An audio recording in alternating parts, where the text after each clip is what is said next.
আজকে নির্বাচন উপলক্ষে আয়োজিত ইঞ্জিনিয়ারিং মালিক সমিতি আয়োজিত আমাদের সভা, আজকে আমাদের সভায় উপস্থিত আছেন আমাদের জাতি ভাই, আমাদের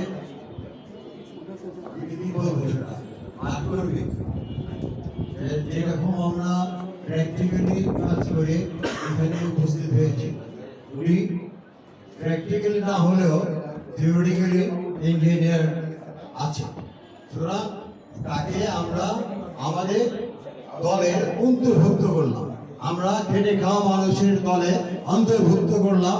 আমরা এটা আশা করি যে উনি আজকে আমাদের সঙ্গে একত্রতা ঘোষণা করলো, এটাই আমরা ওনার প্রতি অনুরোধ রাখবো যে আমাদের সঙ্গে একত্রতা ঘোষণা করেন। আমরা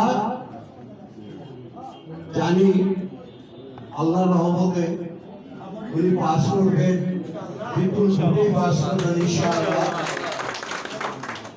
মন্ত্রী হবেন ইনশাআল্লাহ। আমরা ইঞ্জিনিয়ারিং মালিক পক্ষ থেকে এবং এই ঢাকা আসলে যারা জনগণ, যারা ভোটার, তাদের পক্ষ থেকে আমরা ইশরাক হোসেনকে আহ্বান জানাই, মন্ত্রী হবে ইনশাআল্লাহ। ও মন্ত্রীরা আমরা বলবো উনি যাতে শিল্প মন্ত্রণালয় নেয়, আমাদের দেশে আমি আর বিশেষ কি বলবো, আমি